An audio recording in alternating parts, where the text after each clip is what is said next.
हम यहाँ पर एक न्यूटन्स लॉ ऑफ मोशन पर प्रॉब्लम डिस्कस करना चाह रहे हैं। प्रॉब्लम में आपके पास क्या है, टू ब्लॉक्स हैं, एक 2m मास ब्लॉक, एक m मास ब्लॉक, और आपके पास टू पुली दे रखी है, ये टू पुली है। और ये यहाँ पर टू ब्लॉक्स किस टाइप से कनेक्टेड है, स्टिंग के थ्रू, इस टाइप की आपके पास स्टिंग है। यहाँ पर पुली आपके पास टू पुली है, ये मासलेस है। स्टिंग को भी आपको मासलेस ट्रीट करना है, जितने भी आपके पास सरफेस है उनको फ्रिक्शन लेस ट्रीट करना है। तो इस सिचुएशन में क्या रहे, find acceleration of this block, मतलब capital M block, find acceleration of this capital M block and tension in this string, इस स्टिंग में आपको टेंशन बताना है। Also calculate force exerted by the clamp, आप देख रहे हैं ये आपके पास एक क्लैंप है, force exerted by the clamp on the पुली, ये क्लैंप और इस ये आपके पास पुली है। फोर्स क्लैंप और पुली कहाँ पे इंटरैक्ट हो रही है, इस एक्सिस पे इंटरैक्ट हो रही है। तो ये आपको कैलकुलेट करना है। Third part, force exerted by the clamp on the पुली। तो सबसे पहले आपको क्या करना है, एक्सेलरेशन कैलकुलेट करना है। इसका हम एक फ्री बॉडी डायग्राम बनाना चाह रहे हैं। फ्री बॉडी डायग्राम में क्या रहेगा, एक वेट होगा, वेट, और क्या रहेगा यहाँ पर, tension in the sting. Suppose that kinematic part मैंने चूज किया, acceleration of this block is 8। इसके लिए हमारे पास इक्वेशन ऑफ मोशन कितना होगा, mg minus T, this is equal to m into a. Equation number first, आप देखिए इस इक्वेशन में कितने अननोन है, t एंड a। इसका आपको टू इक्वेशन रिक्वायर्ड है। तो सेकेंड इक्वेशन आपको कहां से मिलेगा, इस ब्लॉक से। तो यदि हम इस ब्लॉक दिस रॉड और दिस पुली, इसको एक कमांड सिस्टम यहां से चूज कर रहे हैं, हम यहां से चूज करना चाह रहे हैं, एक कंप्लीट सिस्टम मैंने चूज किया। आप देख रहे हैं कि यहाँ पर एक कट पॉइंट मिलेगा, एक टेंशन होगा, यहाँ पर एक कट पॉइंट मिलेगा, यहाँ पर भी एक टेंशन होगा। आपको क्या, मासलेस स्ट्रिंग की एवरी पॉइंट पर सेम टेंशन, ये मासलेस स्ट्रिंग है, एवरी पॉइंट पर सेम टेंशन। आप देख रहे हैं कि अब हमारे पास क्या है, इसके लिए न्यूटन्स लॉ में करना है। तो इसका काइनेमेटिक पार्ट कितना है, नॉन या अननोन। आप जान रहे हैं काइनेमेटिक रिलेशनशिप के थ्रू यदि आपने ए वैल्यू चूज की तो इसकी वैल्यू हम डायरेक्ट स्पेसिफाई कर सकते हैं। हमारे पास कई थ्योरी है, हम यदि लेंथ बैलेंसिंग कॉन्सेप्ट यूज करना चाहें तो कैसे होगा, आप देखें यदि इस पुली को हम इस साइड में शिफ्ट करते हैं थोड़ा सा, सपोज दैट यदि मैंने इसको यहाँ पर शिफ्ट किया है, जितना मैंने यहाँ पे शिफ्ट करेंगे तो आप देख रहे दिस पीस लूज होगा और दिस पीस लूज होगा। तो इसको क्या करना पड़ेगा, डबल शिफ्ट करना पड़ेगा। इसका मतलब है इस ब्लॉक का एक्सेलरेशन क्या है, इस ब्लॉक की एक्सेलरेशन से कितना है, डबल है। यदि आपने ये वैल्यू ए चूज किया तो इसकी वैल्यू कितनी होनी चाहिए, a/2, a/। अब इसके लिए इक्वेशन मोशन कितना होगा, हम वर्टिकल डायरेक्शन में फोर्स शो नहीं कर रहे क्योंकि मोशन इसका हॉरिजॉन्टल डायरेक्शन में।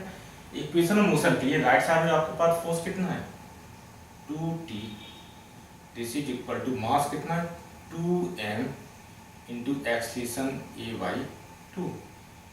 ये फैक्टर आपके कैंसिल हो गए, इक्वेशन नंबर 2। ओके, अब मुझे क्या चाहिए, एक्सेलरेशन पता करना और टेंशन भी मालूम करना।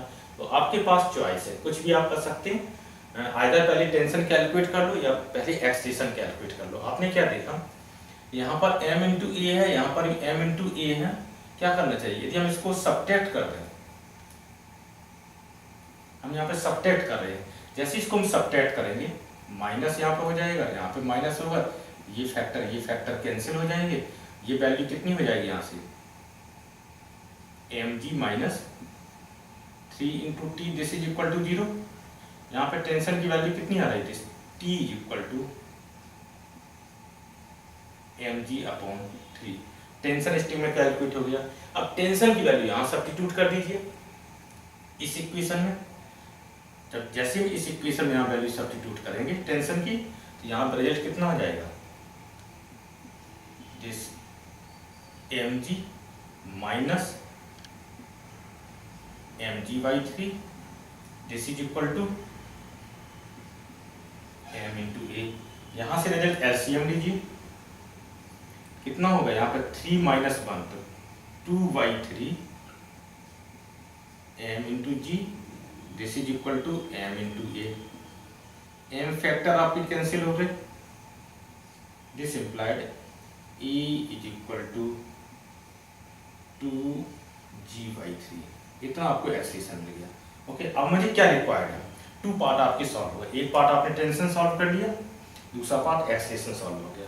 थर्ड पार्ट ये क्या चाह रहे हैं, इंटरेक्शन फोर्स, फोर्स एक्ट। ये आपके पास एक क्लैंप है, force acted bye the clamp on the पुली। तो आप देखें कि क्लैंप और पुली के बीच में यहाँ पर इंटरेक्शन है इस जगह पर। तो मुझे जब ये इसको कैलकुलेट करना है न्यूटन्स लॉ के थ्रू, तो सबसे इस इंटरेक्शन की जगह मुझे फोर्स दिखा दें। इनको यदि हम इसको आइसोलेट करते हैं, यदि हम इसको क्लैंप को हटा देंगे तो क्लैंप पे जो हम फोर्स दिखाते हैं, जब वो फोर्स अपीयर होगा फिर हम न्यूटन्स का लॉ आइदर इक्विलिब्रियम होगा या डायनेमिक्स होगा, हम उसको यूज करेंगे। तो हम यहाँ पे इसका एक फ्री बॉडी डायग्राम बनाना चाह रहे हैं इस पुली पर।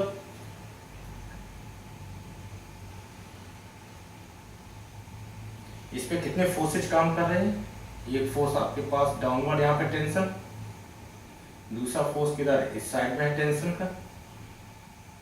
हमने इसको इतना पार्ट को कट किया है और आपको क्या बता रहे हैं, इस क्लैंप का फोर्स, क्योंकि यदि क्लैंप को मेंटेन रखेंगे तो क्या वो फोर्स कैलकुलेट नहीं होगा। तो क्लैंप इस पुली पर कितना फोर्स लगा, तो क्लैंप और पुली का इंटरेक्शन क्या पर एक्सिस पॉइंट पर है, तो एक्सिस पे हमें कोई फोर्स दिखा देते हैं। तो एक्सिस पे फोर्स की डायरेक्शन दिखाने से पहले हम ये कर लें, इन ये जो टी और टी है इनका इक्विवेलेंट वैल्यू कितनी होगी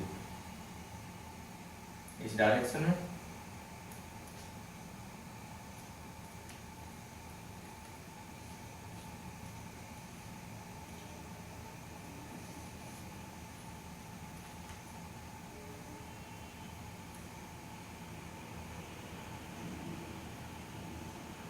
ये वैल्यू कितनी हो गई, तो √2t। ये 2 फोर्सेज की मैंने रिलेटेड यहाँ पे शो कर दिया। और आप याद रहे कि यदि हम इसकी और इसकी जगह पर एक सिंगल फोर्स, दिस फोर्स हम यूज कर रहे हैं, तो क्लैंप का फोर्स कैसा होना चाहिए, इस पर नेट फोर्स, क्योंकि आपके पास पुली कैसा है, ये इक्विलिब्रियम पर है, तो नेट वैल्यू इसका एक्सटेंशन 0 रहेगा, तो नेट फोर्स बैलेंस हो जाएंगे। तो अब हमारे पास टेंशन के थ्रू फोर्स कितना √2t आया, तो इसका जो क्लैंप इस पर पुली पर कितना फोर्स अप्लाई करें, इक्वल एंड अपोजिट। यदि हम फोर्स को F चूज कर लें तो डायरेक्शन मुझे अपोजिट चाहिए है यहाँ पर, और F की वैल्यू कितनी होगी इक्विलिब्रियम के लिए, दिस F क्या है, क्लैंप फोर्स है on the pulley, √2 times of T, और T की वैल्यू आपने कैलकुलेट कर ली, √2 T इक्वल टू कितने mg/3, mg/3।